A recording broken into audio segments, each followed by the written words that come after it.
Hello, everybody, and welcome to Letterboxbookclub. I'm Mackenzie, And my name is Claire.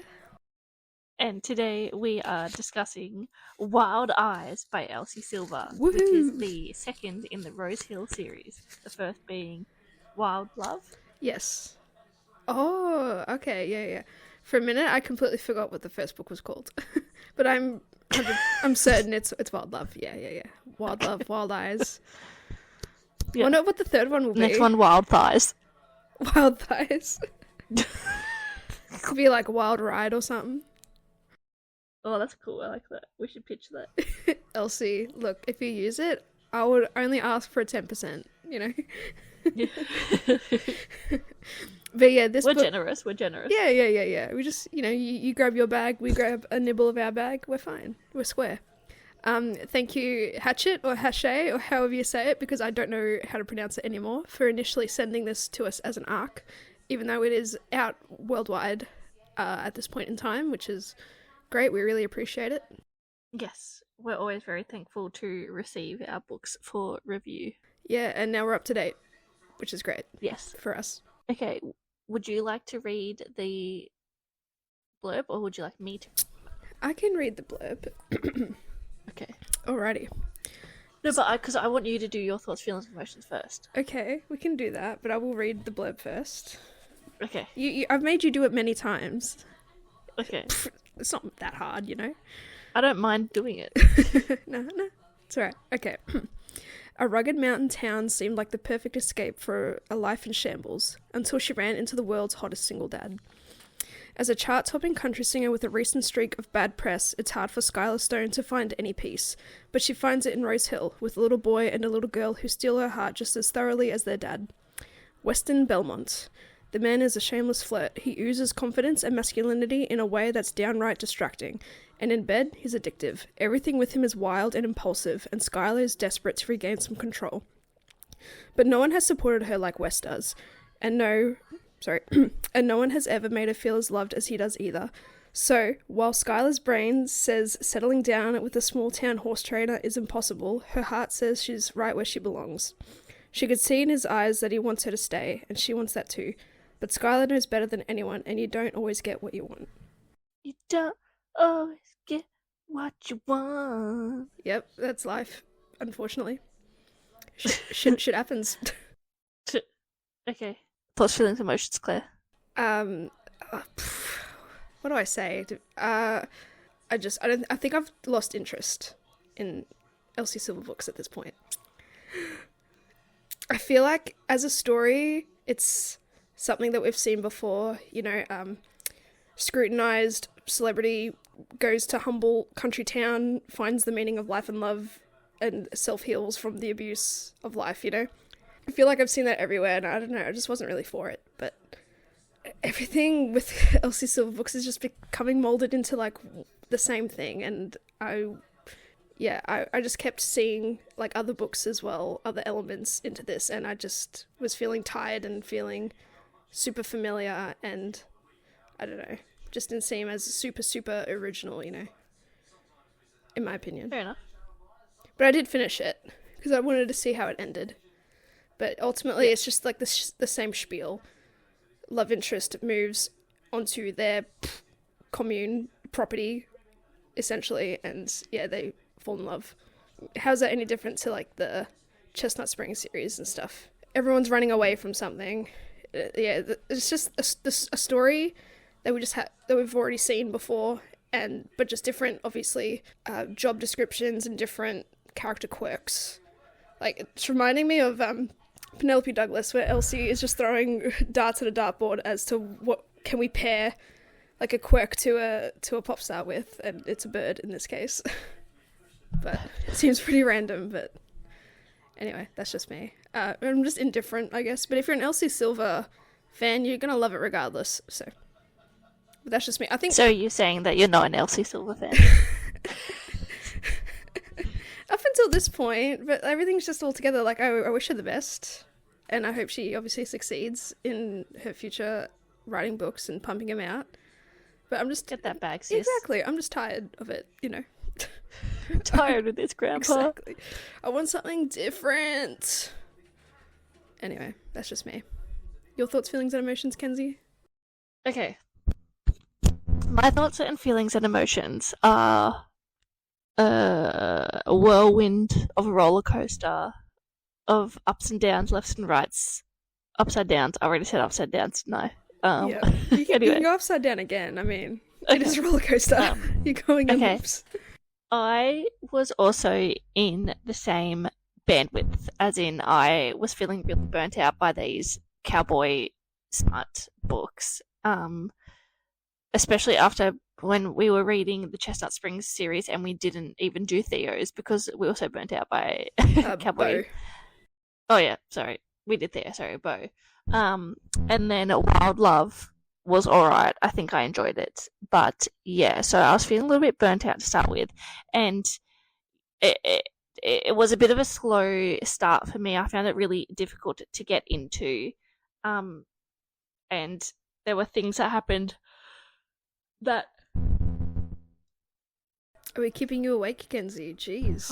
I'm sitting in bed, so it's just like the environment that I'm The in. mentality, it's sleepy time for you right now. Yes. Anyway, so yeah, there were things that happened in the book that we'll get into that I definitely have my qualms with and were kind of obvious, etc. But by the end of the book, I loved this book. I think ultimately this book comes down to it's a story of transformation and a story of finding your own and finding yourself. And I love books like that where the main character goes on a journey of self-discovery.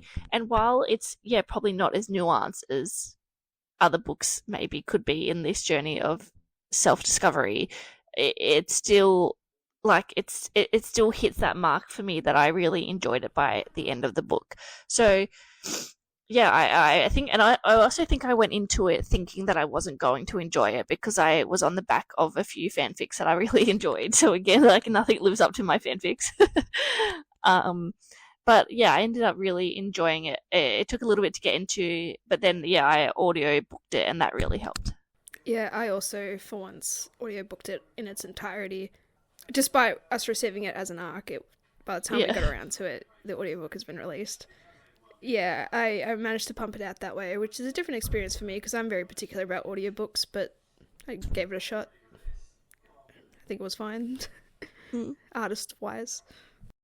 Yeah, so we'll get into it a bit later on as well, but for those, if you have a physical copy, so obviously this story is about Skylar Stone. She is a young pop star, and in this book she writes a new album and she writes a couple of songs, and in the book it's obviously just words on a page, lyrics, but in the audiobook it's performed, and so the songs are actually also on Spotify, and Claire didn't like them, but I enjoyed them. But again we'll get more into that later because I have questions. Firstly, I admire the creativity of having the whole song produced and done and then added into the audiobook. I think that's so cool. I respect that. Instead of the Hunger Games, are you? No one ever knew. Are you coming to the tree? Yeah, and I'm sure the same would have been for what's that book? That band book. It's turned into a TV show. Oh, the name escapes me. Band Slam? Say again? Band Slam? No. It's got Sam Claflin in it, and it's Daisy Jones and the Six? Yeah, I thought, I was going to kind of take that route where it's, you don't really know what the tune of anything is until it is produced, but yeah, no, that was interesting though. But yeah, props for that addition, creativity-wise. Alrighty. You have any qualms? Yeah, but I think it'll naturally come up as we talk about the plot. Oh, okay, cool. Alright, lead the way with the plotty stuff. Okay, so it starts off with Skylar Stone. She is escaping the big city. She has discovered that... ultimately she was used as a child star by her parents. They groomed her to be the most perfect pop princess. She did everything to please them, and she found out that they essentially own her rights, and all the money she made as a kid, they have it, and she only earns a very small percentage of the cut, essentially. So she decides to sayonara her parents and her agent and LA, and go to Rose Hill, where she goes to Rose Hill Records, our favourite billionaire Ford West. Ford West? Yeah, No. Ford, I forget his last name, but Anyway. it's just Ford. World's hottest billionaire. Yes. World's stupidest billionaire. Yes. And so she's on the back roads and she pulls over because she sees a bear and she's like, oh, I'm going to pat that bear and pat those little baby grizzly cubs. It's just like the ditzy, like not knowing nature, it really got to me. I feel like she's surely smart. This is, one part that I had a qualm with. And obviously it's meant to show that, like, she's sheltered and doesn't know anything, blah, blah, blah. But I feel like even if you live in LA, like, the California Republic flag has a bear on it. Like, I feel like you see a bear, you don't go near the bear. Such a wild fact that you know. Why are you into state flags? How did this come about? Because when I was in LA, there was a lot of merch. Oh, really? Yeah. Alright, I'm gonna sound dumb. Do we have our own state flags? I mean, maybe. Okay. That's interesting. I love that you knew that, though. Oh, that's pretty cool. I don't know why I knew that it was California Republic either. Like, we have a smarty pants in our midst. Anyway, y'all are welcome. Yeah. And then Wes is driving along the same back roads, and he encounters her, and he's all like, she's all up on her phone for social media, trying to take photos and videos, and he's all like, she's in a dangerous position, I'm gonna like protect her or steer her away, and he jumps on her and like holds her down, and the bear interrogates them both, sniffing around, and then they end up being safe and everything. I just felt it was a very long first chapter as well. It just kept going. And then so it's Weston Belmont, who is Rosie from the first book's brother. And anyway, he leads her to Rose Hill Records, but she's turned up early because, she can't wait. She just needed to get out of the city, blah, blah, blah. So their bunkhouses aren't ready for her. So like, oh shit, where are you going to stay? And then like, oh, you can stay, Weston has a bunkhouse you can stay in. So what a coinky-dink. Yeah. Again, it's just another one of those story elements. Everything in this book felt kind of very easy to me, and that was one of, I will always reiterate, I really, really, really enjoyed it, but a few times there were some letdowns, and this was one of those letdowns. I was like, it just felt too easy. Like, they had this meet cute, and now suddenly she's living with him, and I just like, why and because it was it was summer, it's tourist season, all the hotels are full. Yeah, it's too kind of not organic for them to be like that. Yeah, and Ford and Skylar have been meaning to collaborate anyway. There were talks of that even in Wild Eyes between Ford and Cora and Rosie and stuff. So this was always going to eventuate. And then she meets one of his kids, Oliver, at the lake really early as well. And we established from the last book is that he's a selective mute. And he doesn't talk to pretty much any strangers, but of course with Skylar he introduced himself, and that was a big deal for Wes when he eventually found out. Here is my thing. Elsie had an excellent opportunity for some perhaps neurodivergent representation, and she didn't take it. This is what I was going to say as well. This is another one of those letdowns. Yeah, in the first book as well, it's kind of hinted at that, his kid's mute or selective mute. And then in this book, again, it kind of comes up. But then obviously, he talks to immediate family, blah, blah, blah. And then again, this is kind of just brushed over. Like, Weston, makes a couple of comments that, I've accepted the way he is, but it doesn't go into the whys or the hows. And I thought that there might have been like maybe a childhood trauma thing, like their mum leaving or whatever, but their mum just turns out to be a really lovely person anyway, and it was like an amicable breakup. And there was an opportunity here for some neurodiverse representation, and even if it was just like a throwaway line or something, that like maybe Emmy said. Maybe, yeah. And then Wes did make yeah. a comment that, like, oh, yeah, he's accepted Oliver for who he is. He doesn't care that he only really, talks to family. But when he does speak, he is, wise beyond his years. And I feel like that's just so typical of fictional children, is like, they're always so super wise and observant, and they are more intelligent than what I think they are. And that's always been an issue for me in books. I was going to say, I reckon you would have had an issue in this book as well with Emmy, the way she is. Emmy is just wild, which I just don't understand how... But anyway, no, I think Emmy was kind of fine, but too overconfident. Yeah, I don't know. For a 6-year-old. Yeah, like, I don't get it. Like, I know a 6-year-old, and there's no way they act like that, Yeah, yeah. Yeah, again, but that's just an issue with, And like, and same, because Oliver was 10, and why couldn't we have just, aged them up a little bit more, like made Emmy 8 and Oliver 10? Maybe, I don't know. And then, obviously... through that, Skylar develops a relationship like with the kids as well as as a guest, and she's drawing from Emmy's confidence, and she's always in awe of how confident she is for a 6-year-old and stuff, because at this point Skylar is very deeply insecure and anxiety ridden from all the scrutiny in the press. Oh yeah, and one of her major reasons for coming to Rose Hill early is because she learned that her ex-boyfriend was paid to be with her, which is obviously a very scandalous thing and heartbreaking betrayal, because you're putting all this love in a relationship only to find out that it's fake. It's shit. Which also highlights obviously like the fake dating scene in Hollywood and in the entertainment industry as well, because though there's never any like true story revelations, I feel like that's a thing that's out there. People date each other for more fame or some sort of benefit other than love. PR relationships. PR, for sure. Yeah, like and especially like promoting new media. Yeah, for sure. And because I guess Skylar, I don't know, must have hit a plateau. She's obviously not useful to Andrew anymore. I don't even know what Andrew did. Was he an actor? I don't remember. But it was pretty... Well, it didn't even matter. It was set up by her dad. Yeah. And he just wants her to make a shit ton of money for him. Yeah. Yeah, and he is just wanting, like Andrew, obviously, he's just wanting the money. Yeah, for sure. Yeah, because Skylar's dad is paying Andrew. Yeah, they broke up because her dad missed a payment.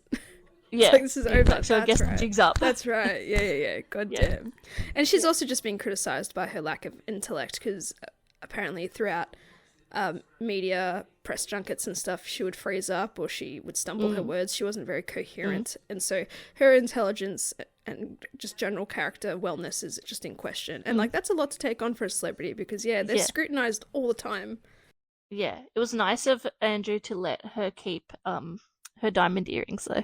Oh, okay. Oh, lovely. Yeah. Good for him. We stand. I feel like again we didn't really go into it as either. Well, the book didn't, but it's kind of brushed over that Skylar, like her like before she writes her own album, all her other music, she doesn't write her own songs, and so I feel like in like an interview scenario it would be really difficult, because I feel like like the writing process comes up, or what was the inspiration and blah blah blah, and if you're just singing the words. Yeah, if you're just the puppet, I feel like there's not a lot of depth to go into.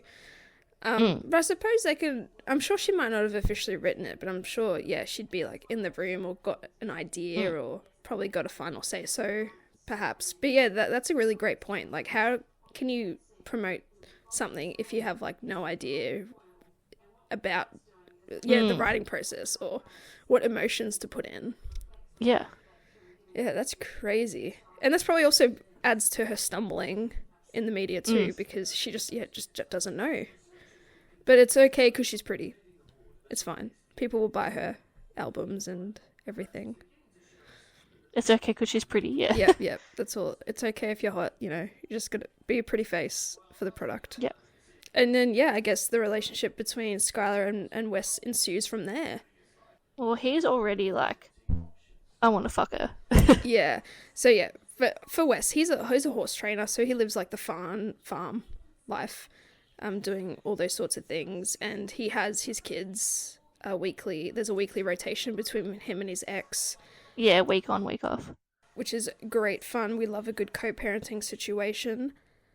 And he's established to her that he is a really non-committal person because of for his kids, because they just don't want a revolving door of relationships in and out. He wants something like permanent, but also it's not something he's willing to commit to, so he's on the side into casual relationships. Yeah, friends with benefits. Friends with benefits. And he established that early, which we respect. I love that.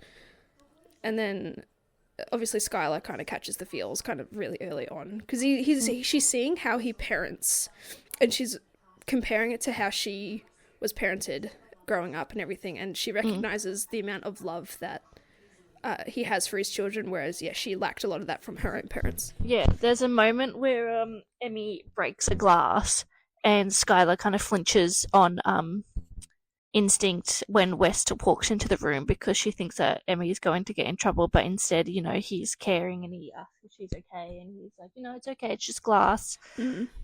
He's like, I'm more worried about you. And then same with he carries Skylar out over the glass. She's having a little mentee bee in that moment. Yeah, because she remembers like one time when she broke a glass.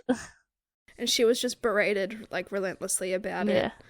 And that's where also, I guess, the psychological abuse, emotional abuse from her parents come from as well. Because, she's painted to be this perfect little princess pop star. Yeah. Again, that was giving Penelope Douglas credence. Really? Because the parents didn't love. They were famous. Oh, and okay. They only had their daughter, for appearances and stuff. Yeah. And then in that moment, Skylar is starting to kind of heal from that as well after witnessing these acts of love and everything and consideration. And she's like, well, I like it here. So this is where the healing aspect of her journey begins. Another qualm that I have. Oh my god, I'm looking at the roof. I'm a baby again. Oh my god, sorry. I can never put you down. Another qualm that I have is that they'd known each other for 24 hours. Mm-hmm. And they were in love. Yeah, look, it's always the way. It's always the no, we're better off friends, and then next minute they want to bone forever. Yeah. Oh yeah, alright. I want to talk about just Wes's relationship ideology. I'm okay with him being into casual relationships, that's fine. But what got me was his split with Mia. Because he said that he didn't want the domesticated life. He didn't really want the 9 to 5, come to work early, almost like a routine life. But I feel like that's what he lives by now anyway. I think it was more because he had to go and do the night checks on the horses, and he was always out doing horsey stuff or whatever. And I think Mia wanted the boring, wanted him to get 9 to 5 or whatever, and wanted him to slot into what she wanted. So I don't think it's necessarily that he didn't want that. It was just that he didn't want to slot himself into Mia. He wanted someone to slot themselves into his life. And this is never really addressed either, because obviously in Wild Love, Rosie becomes Ford's assistant. But in this, it's never really addressed what Skylar's going to do. It's kind of ambiguous, but also, clearly by the end, she's giving up music, or she's giving up LA. Yeah. And so I was like, what are you going to do? Are you then, going to... And again, coming back to this narrative, she'll just slot into West's life. Yeah. You know what? I didn't even think about it like that, so I value and appreciate what you've just said, which now, counter-argument, where's the compromise then? Yeah. They both weren't willing to compromise, because, that just confused me for the whole time, because we noticed Wes and Mia's interactions, and they're, fine and perfect and very friendly, and they even said that they weren't necessarily friends, but they are friendly in the co-parenting situation. But, I just thought, well, Wes just didn't want the routine. If he didn't want the routine of a family, then don't have a family, That's how, hard I was going at him for it, but... no, I appreciate the perspective adjustment. And then he wants to call fucking Brandon boring because he wanted to do that, which I feel like is a bit of a shitty... I know it's a joke, but it's a shitty sort of joke to make. But that was my, big initial qualm in regards to Wes. And then we have this Bree situation, right? I feel sorry for Bree. Because they were just hooking up. She didn't do anything wrong, in my opinion. Okay, she didn't do anything wrong. She is painted to be a villain. This is the thing. She didn't do anything wrong. And they were hooking up until like the moment Skylar walks in. Yeah, that's the thing. Skylar walks in. Shiny yes. new thing. But on the other side of the coin, she knew that they were just friends with benefits, and she says like, "I love him," or whatever, and it's like that's your own fault. Like you caught feelings. Yeah, but it just seems like a weird situation. Yeah, like the best thing that kind of comes in, and he just by circumstance, because what if Bree was given the same opportunity as Skylar? Then it would be Bree instead of Skylar. Her being painted as a villain, even though she did nothing wrong, was just my big spiel. But then she, just becomes like a huge bitch. And this is the thing I hate about, again, we're pitting women against women. Yeah. And like, fucking stop it. Because Skylar just happened to exist, and she happened to be hotter than Bree. Yes. And Wes just wanted to put his peen in her pussy instead of Bree's. Okay, let's blame Wes. Let's not blame Skylar. Yeah. Yeah, like this whole jealousy sort of arc really got to me as well. Well, I'm like, do we really have to do this right now? Like, and it's there's always a jealous arc in Elsie Silver books, and I'm just so tired of it. It just feels so weak and not substantiated because you just say, like Bree in her statement, she's like, I'm the villain of your story, but you did nothing wrong. If you wanted to bid for him at the auction, like that's your right. You know? And it's not like Wes was outwardly like rejecting her. He called it off, but called off the casualness of it, but they could have still been pals. Exactly. Yeah. Yeah, I don't know. Yeah. It just, that whole thing got to me. And then, of course, in that situation, someone who declares themselves to be casual only end up, obviously falling in love wholeheartedly with Skylar. Being the softest little marshmallow. Yeah. Also, I'm just moving you over here. No. No, I'm gonna roll over. Okay. Just getting cold. Just getting comfortable. Just getting comfy. Sorry, you just be able to see the top I'm of in my bed head. with you. That's nice. Oh, cute. Cute Cuddles. cuddles. Yeah. Another thing about Wes that I kind of noticed, I felt like he was a different-ish character, because in Wild Love, he came off as like a real goofy sidekick sort of single dad, whereas obviously in his perspective, he's still kind of serious, very Cade-esque. And I'm just thinking, where's that sort of consistency as well? Yeah. I also didn't really enjoy how they set up Tabby and Reese. Oh, yeah, I don't give a fuck about them, respectfully. I don't care. Respectfully, I don't care. But also, like, it felt so forced. Like, Rosie invites Skylar out for drinks night or whatever with Tabby, and then suddenly this whole thing becomes about Tabby, and it was almost like this B plot happening. And I was like, well, why are we focusing so much on this? And then I clicked, obviously they're going to be the second book. But it just felt so, like, forced down my throat. It was very, like, kind of quick, too, because at the girls' night, it's like, all right, Tabitha's like, oh, I have some bad news. My sister died, and now her kid is living with her parents. And then, but now we have this thing with Reese, because her and Reese know of each other, and they quote-unquote hate each other, which, of course, they don't quote-unquote hate each other, and I hate that in itself. And then it's become a whole thing, and then at boys' night, Reese makes a revelation that they're gonna get married, and it's like, whoa, what the fuck? Like, we don't even know you, let alone care about you at this point. Like, I feel like it's just like another, I think the sob story of it being Tabitha losing her sister and then having to potentially look after her niece or nephew. I don't know what the child is. And that's gonna be a thing. It's gonna be like the winter story. It's going to be the most, like, heartbreaking, I guess. Yeah. The other thing as well, the timeline in this was really confusing because a lot happens in, like, the first week, but then there's, like, these really weird time jumps, I would say, because at some points they'll be like, like, it's been a few weeks of this, like, routine or whatever. And then, obviously, like, she writes, records, and produces an album in like 7 weeks. Yeah, and I'm just comparing it to like Taylor Swift or whatever, and it's like it took ages for her albums to come out. Yeah. Which is fine. But yeah, it's like did you do all this, like, especially like writing them all, did you do this in 7 weeks? Like, yeah, I think towards the back end it was pretty more like montage-y, and then it was like boom, 7 weeks later. Yeah, at the start it was like she was only going to be there for 2 months or whatever. Yeah, so it's like, did you do all this in 2 months or did you like extend? And then also she says how she's like just not answering her parents or her agent. But I feel like you're producing album, like, I feel like you need to inform your agent of what's happening. Like, I don't know. Yeah. Because at that point, she hadn't fired him. It's like, so, like, PR and stuff goes through your agent. For sure. And I just don't know if she's settled with a different sort of record company. Maybe we shouldn't think too deeply about this, but it makes sense, like, the logistics of it all. Because surely she'd be signed to a particular record label in LA, and then she goes out to Ford as, like, a guest thing. Yeah, and again, he says, like, oh, I'll get you, like, really good contracts that you own this. Yeah.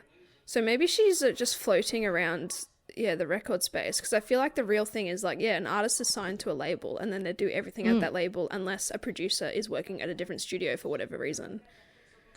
So, yeah, I don't know. Maybe we're not supposed to think too deeply. And then, there was the, like, Cora helped as well, and it's like, Cora is a 13-year-old. Like, I don't think she should be. No, but once again, Skylar drew from her confidence as a 13-year-old. As a 13-year-old. Yeah, she's so deeply insecure that the 13 and the 8-year-old or 6-year-old is what inspires her to be confident. How sad. Because they're just being children. They don't know anything. They don't give a shit about what's happening in the world. Like, that's crazy. Okay, so obviously they get together, West and Skylar, and they have lots and lots of sex and lots of things. And another qualm, okay, where are these men coming from? Because honestly, like, single dad epidemic? No, multiple orgasms in, like, one session, like, blah blah blah. Yeah, these sets such unrealistic expectations, I think, for men and women. I think it just doesn't matter. People, like, I think just Elsie Silver stands, they're just gonna fucking eat it up. Like, it doesn't matter. It was like a step above all the other ones, and I think Really? that's what I was seeing on the I think that's what I was seeing on, like, the TikTok as well. I don't know. Was that this has been, like, her smuttiest I one? feel like it's been stock standard. Like, the man overly... Yeah, but also, like, Claire, they just fucked on the hood of his truck in the driveway. Oh, and then also there was this really weird, like, subplot of the sex of how, like, she wanted him to come in her. And I glossed over the sex parts, to be honest. Okay, well, she just, like, because, so, like, he fucked her on the hood of the car, like, he threw her underwear on the ground, and then he, like, ejaculated into a condom, and then, like, he just threw the condom onto her underwear, and, like, his semen spilled out or whatever, and she was, like, jealous of her underwear because she wanted, like, his semen in her. And then they had, like, a little conversation. Because I don't know, he was saying something. He was saying, like, he can't wait to, like, come in her or whatever. And she's like, you should do it. And then it's like, no. And then he said, like, oh, go see your doctor, get on the pill or whatever. I appreciated that convo there. But you know what? Let's flip the script on that, because he already has 2 kids. It's like, how about you go and get a vasectomy? Oh, yes. Elsie, you're missing some really fun-looking points here. Let's go. Yeah.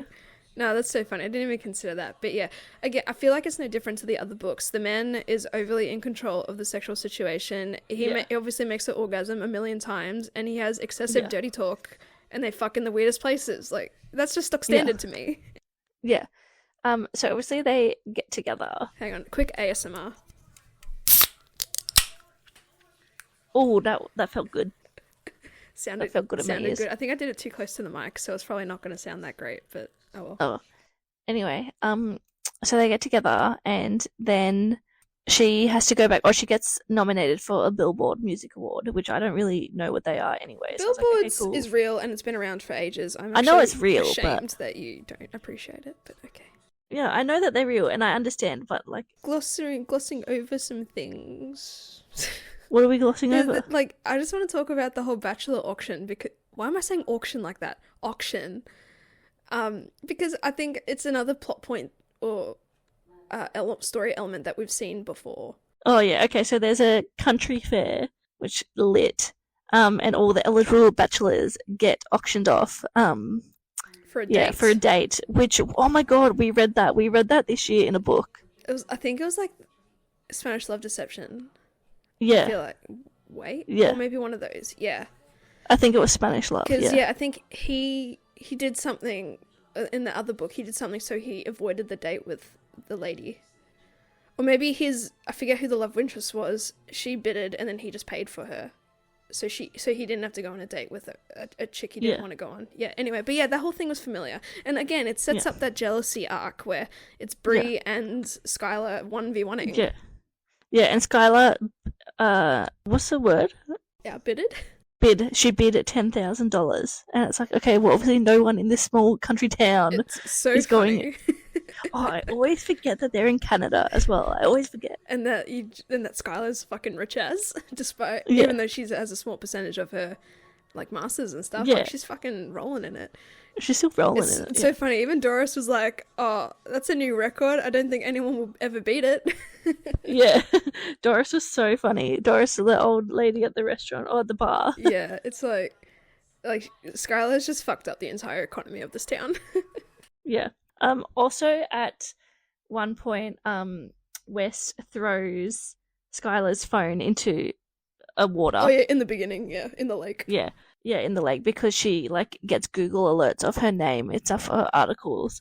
So he's like throws it away so that she can't focus on it, which is good. All the articles just add to her anxiety and just reviewing all the bad press and comments and stuff.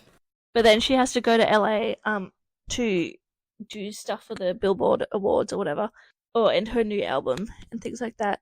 So they buy like a shitty phone for her to have to call him. Now, here is a big plot thing. She doesn't have a camera on her phone, but she has a camera on her laptop, and she decides to take some sexy nudes, which is in her right, like that is your right.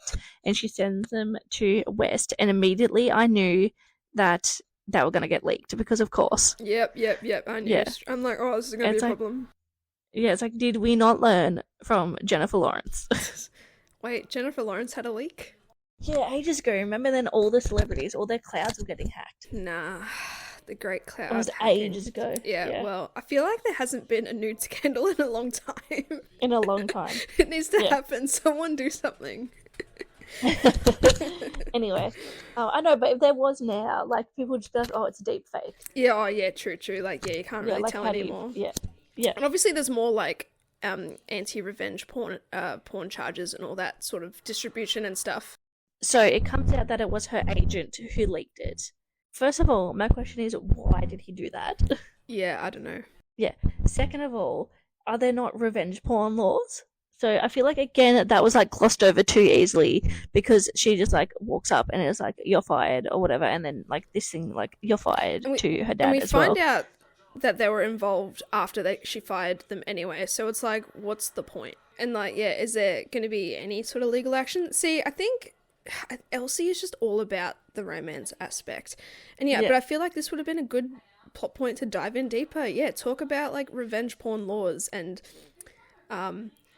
like the ramifications like of that. Or even just like the motivation behind why he did that. Like, it just felt like oh, he was pissed that she like made an album and didn't inform him or whatever. It's like he was still at that point, again, like he was still her agent, so it's like, you are going to still benefit from this. Like, I just don't I didn't really get that motivation anyway, which is such a silly thing to feel excluded. I suppose it's all about the money, I guess, at the end of the day, because she got a really good deal from Ford about the financial aspect of it, and like her agent would have probably got a smidge, and so did her father.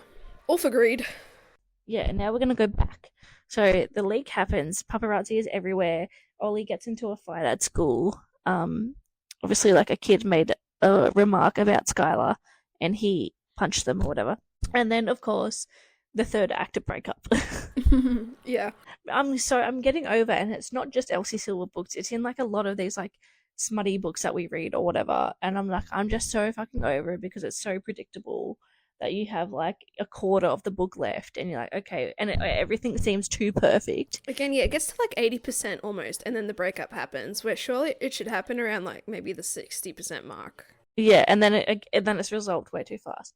Anyway, so the breakup happens because she's like, well, I can't be responsible for this. Like, I can't be the reason that, like, the kids are getting bullied, etc. Because her and Bree had a chat, and that's when Bree is all like, I love him, and like, your life is just going to affect the kids and it's all about the kids, blah, blah, blah. And then she takes that to heart because she truly loves and has a great relationship with those kids, which is fair enough. And she just wants to protect them and protect Wes as a family. Yeah. So she, sold her earrings. Like, she goes to break up, and she sold her earrings and put them in a like trust fund-esque account for Emmy and Oliver. Oh, cute. That doesn't ring a bell. I don't know what happened. I didn't not know that. Oh, and also, well, that's what she did. That's awkward. Anyway. And then also she wrote contracts because Oliver helped her write some of the songs. Oh, yeah. And so she had the contract that he gets a percentage of the royalties. Yeah, cute. As well and stuff. And then Wes just like lets her go. Yeah. Like, firstly, what a way to earn pocket money. Getting a writer credit on some songs. Yeah. Jesus. Yeah, and the whole thing was that, she, like, because she is considering her album, and what comes with an album is award shows and press and tour and stuff, and so she can't be, like, stable for Wes in that sense. And in that moment, she chose, I guess LA over him. And then I think Wes is upset because he realizes that he loves her and he wants her to be in his life, like, permanently and everything, and like, but he knows that she has to do what she has to do, so he's just upset by that. And then so he just lets her go, and then she goes to LA. She's getting ready for the Billboard Music Awards, and then Ford goes to West and is like, buck up, like, don't just let her go, like, you actually have to fight for something in your life. Yeah. And surprise, surprise, he rocks up at the Billboard Awards, red carpet, etc. And then I guess they have their little declaration of loves to each other amongst the red carpet. And then, she ultimately wins the award. She has a great speech. And she exposes her family for their cruelty and for their abuse over the years. And it's very much a big feminist icon statement about... I felt like as I was reading the speech, though, I was like, oh, they're definitely having the, like, wrap it up music playing. Oh, no, I think she even said that there was no wrap it up music. They just let her keep talking. Again, I think she was going on about how this is an album of, like, transformation as well and all that good stuff, and that she's going to be for herself, and that she also thanked outwardly Oliver and Emmy for their contribution to the album and just for the inspiration, and like how she's fallen in love with this little country family in this little country town, and that's where she'll be. And then I think Wes also punches her dad in the face, which is fair enough. Just another thing quickly, I loved that the bowling was back, because as I said, I'll read it if there's bowling, and like although, Elsie, to be fair, I need more in-depth bowling, please. Not just throwing in the gutter. Can we get a saucy bowling book? So, hey, that could be Reese and Tabitha, making out in the bowling alley or something. No, because I was going to do this whole thing as a joke because I'm a professional league bowler. And I was going to do this thing where I'd pair bowling balls with the male characters. But it turns out they're so shit that they don't even have their own bowling balls. I'm just going to say they all use the house balls, which sucks. Except that one guy. What's that guy? Was it Sketch? Somebody? I don't know. There's like a little too tall? I don't know. One of their bowling enemies is too tall. Oh, okay. Well, I reckon he would use a purple hammer, which is a urethane ball, just to be an arsehole and fuck everyone else over. That's my opinion. Okay. But give me more bowling stuff. Yeah, please. I'll help you, Elsie. Reach out to me, please.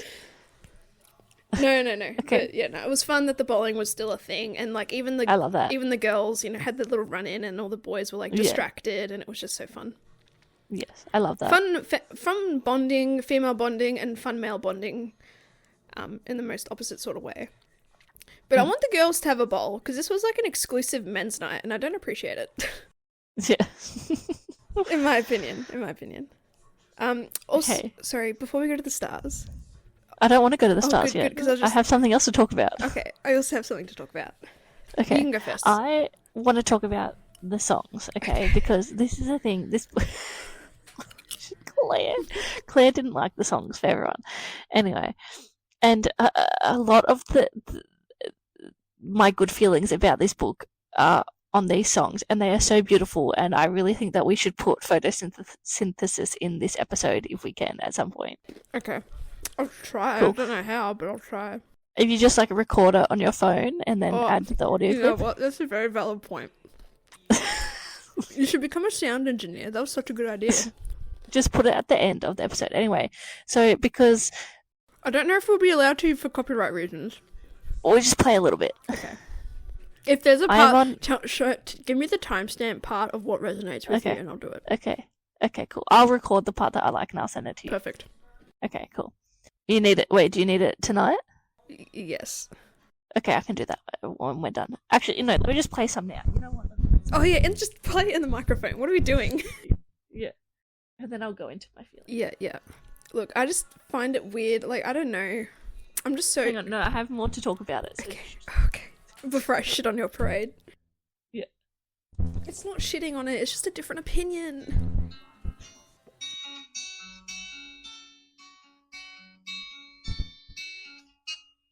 Back roads are never paved by a girl like me. Can't be seen. No emerald, but the leaving I've seen still lies right before me. I'm just a spoonful of polish, just blind trust or faithless. But my world doesn't matter here, and my porcelain life is behind me. I found peace in these clashing chairs. Never knew such a small life could free me. In the pines by the water, in the arms of a lover, little hands with big hearts find me. And I find peace. Beautiful. Look, the artist is talented.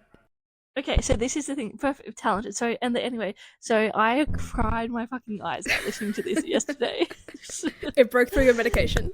Yeah, so they're so beautiful, and this is why I loved this book so much, is because of these songs. Like, I'm a huge poetry person, and like they just fucking spoke to me on a whole other level. But it was the little hands with big hearts because I have kids, and I was like, that is such a cool way of describing children. I did notice that, and that did tug on the heartstrings. Yeah. Okay, so this is my question. Okay. Okay, so Elsie Silver goes to her agent. I'm writing a book with songs. Find me a songwriter, because I've done some research on the songs, and it says they were written by that Alyssa. So does Elsie Silver's agent have like oh my god, what is the thing? Clause? No, like a binder full of, it's not the word I'm looking for, but like a binder full of musicians or whatever. And he goes, this person is writing a book, blah, blah, blah, we need a song. Can you write it? Or is it like where she had written this song? And you know how like songwriters write songs for, like artists write songs for other artists. So like, did she have it written? And then someone was like, oh my god, I love this for this book. You know what? I didn't think to look up the artist. So I don't know. And just the whole process, I'm not sure. I'm of the belief that maybe Elsie wrote it like as a poem, and then, well, firstly, and then it would then be turned. If you go to Spotify and you go to song details, it says written by Alyssa Brigiotta. Okay, alright, here's my thought. These books are set in Canada, and maybe she is like an underground Canadian musician. Or unknown Canadian musician. Yeah. Anyway, that was just my like research spiral. Yeah. Oh no, that's fair. Yeah, I'm not sure. Like the whole process. Like, yeah, I have no clue.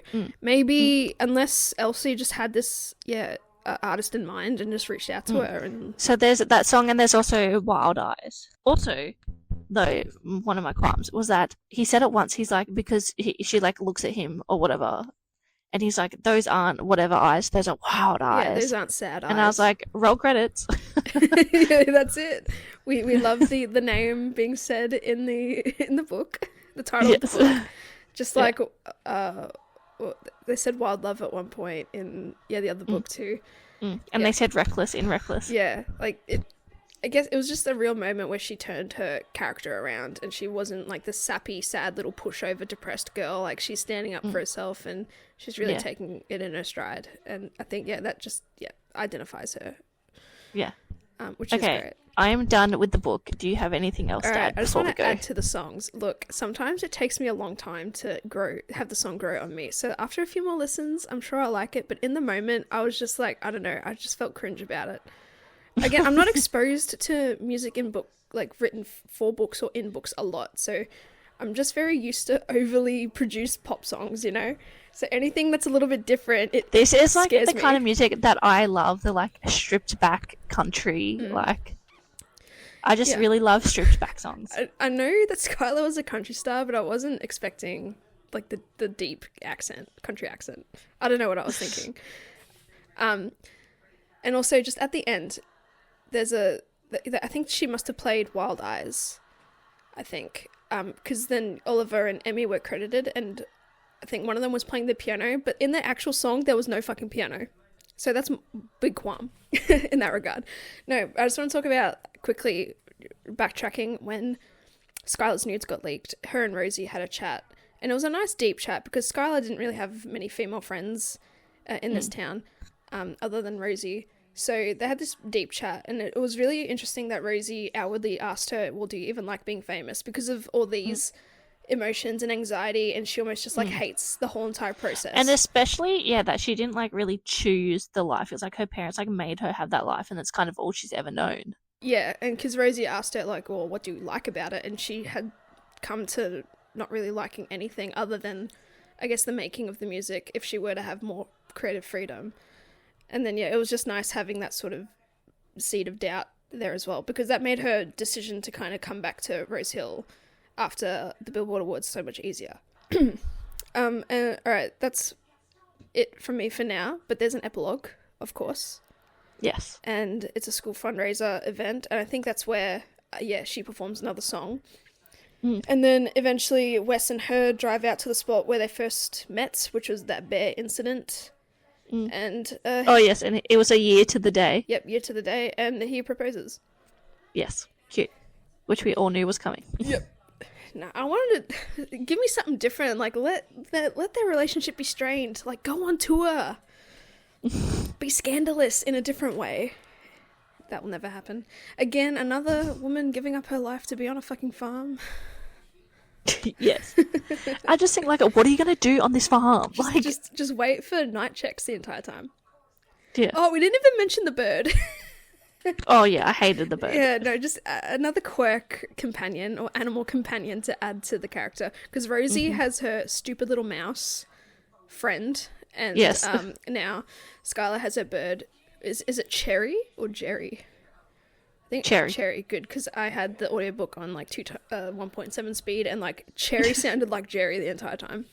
Oh, it was Cherry. Yeah, and that was annoying. And also, like, Cherry had a moment where she flew willingly to Wes, and because Cherry, her wings would normally be clipped, but she would never fly, and so she flew for the first time, and then again, Skylar drew inspiration from that. Skylar drawing inspiration from the weirdest things, from children and birds. Like, come on, get a grip. She's really down bad in the Menti Bee space. It was funny. But yeah, Cherry was just there, being an annoying little bird. I at least thought there was going to be some, like, horse riding. Was there many I didn't think there was much horse riding. No, West Road. Yeah, right. Yeah, but not Skylar. Yeah. But again, another one of an Elsie Silver textbook element is the last minute running to the love interest's, like, primary event. And we loved, I loved that it was actually Wes this time and not the ladies. Yes. Which is a great little turnaround. But yeah, everyone's happy. They're all happy co-parenting alongside Mia and Brandon. Everything's all too fucking perfect in this world. And I'm sick of it. Give me the drama. Anyway, it would have been nice if, I think Elsie delved deeper into Oliver's more Selective than likely mutism. selective mutism, and even like the revenge porn sort of arc, or just like leaking someone's nudes without their consent and everything. Like, I think that could have been made a bigger issue, and we could have had more, I don't know, story about that, because Elsie's all about those issues, and it's just a shame that now she's just really in it for the romance element. Or maybe we're just too critical and nothing matters and who cares, you know? Anyway, that's it from this book. We good? Yep, we're good. We're good. That's so condescending, like, we good? Get a grip. Get a fucking grip. Sorry. Sorry. No, it's okay. Shall we go to the stars that listen? Yeah, we can go to the stars that listen. Well, the stars that listen is a segment we do at the end of our podcast where we find a 1-star review and a 5-star review on Goodreads that we like, resonate with, or want to fight. I am so unorganized tonight and I don't have any, so I'm going to do mine live. But that means that Claire can start. But also, we always start with the 1-star as well because we like to end on a positive note. Alrighty, I have 2. My first 1-star review is: the opening scene was a fucking mess and the book didn't get any better. It would have been better if the bear ate them both at the end. Oh my god, that's brutal. It was brutal. And then the second 1-star is DNF at 59%. All their books are the same. And we didn't try too hard to find these. Or at least I didn't. Now Kenzie's going to have to avoid them. Yes, I have a wild day to have eyes because mine are suffered reading this. I saw that one. And I'll find another one just because you did. It's funny how it started off like 1-star, but it's like 3 or 4, and then like 1 5-star most of the time. I have a paragraph for my 5-star, so that's okay. I've never been so disappointed in a book. The first one was so much better. I was so excited for this one, but it was so underwhelming and boring, plus no character depth whatsoever. Skylar annoyed the fuck out of me and was so unrelatable, and West was just so dull and basic. I love you, Elsie, and your books, but this definitely wasn't it, girly. Oh, wait, hang on, I forgot. My favorite part was when his parents came to Snoop. Okay. Because they'd heard about the auction, and then I know her mum's like, oh yeah, your dad got me a fake ID or whatever, and Wes was like, oh, I had fake IDs, and his dad goes, yeah, you shit disturber. Anyway, so that's my new insult for anyone. I'm gonna call him a shit disturber because I just don't understand it, but it's so funny. I think that flew over my head as well. Like, if I listen to audiobooks, I have to be completely still, staring at a wall to listen to it. I can't do other things, otherwise I'll miss things. But I've had to do other things, and so yeah, there are little elements that I missed. So the diamond thing is probably why, and then the shit disturber, because you've said it to me a couple of times, or you said it in group chat spaces as well, shit disturber, and I'm thinking, where is this coming from? But glad to know it's from this book. Alright, my 5-star review. Another banger from Elsie Silver. This new series is so cute. I love the bowling dads and the small town characters. West was everything. He was so fiercely protective and unapologetic about his feelings from the very beginning. And sweet Skylar, she has such a healing journey and I was here for it. I love the audiobook and especially loved songs performed by Alyssa. Highly recommend. Okay, I have a long one, so okay, no, that's a really long one. Jesus fuck. At the end of the day, sometimes you just got to read the thesis. Just this once. True perfection from start to finish. The story hooked me from page 1 and didn't lose my attention once. West is a zaddy if I ever read one, and his kids are also 1000 out of 10 entertaining and so unbelievably sweet. Sky is fierce and I loved her and her character growth. Not much to say other than perfection. Beautiful. Beautiful. So, Wild Eyes is, I'm going to assume, everywhere you can buy books. It's great. Elsie Silver stands, get the fuck on it. Thank you, Hatchet again, or Hachet, for sending this to us. It cannot be Hachet. It's not. It cannot be Hachet. Maddie has ruined me because of this. Or Hachette. It cannot be Hachette. Hatchet. Yeah. Maybe we need to start the correspondence again and be like, hey, for future reference, how do we pronounce? There's no way. But yeah, I feel stupid and embarrassed. Forward in our collaboration, we need to know. Yeah, please.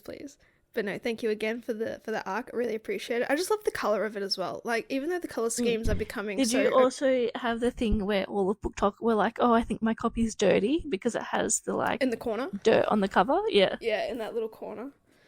I didn't really notice that, but is it meant to be there? Alright, I'll take a photo and I'll send it to you. I didn't notice it either, but then it was on Book Talk and I was like, what? Just show me. Hold it up to the phone. Sorry, yeah. In the corner? Yeah, that one. Yeah, is that meant to be? Is that deliberate? Yeah. Okay. Yeah. I mean, good for it. I love the colour orange though. Yeah, it's beautiful. But all these sorts of colour schemes are becoming oversaturated in all these sorts of romance smutty books, and I'm over it as well. But hey. Anyway, that concludes this episode of Letterboxd Book Club. Thank you for listening. you'll find us on Instagram at letterbox_book_club.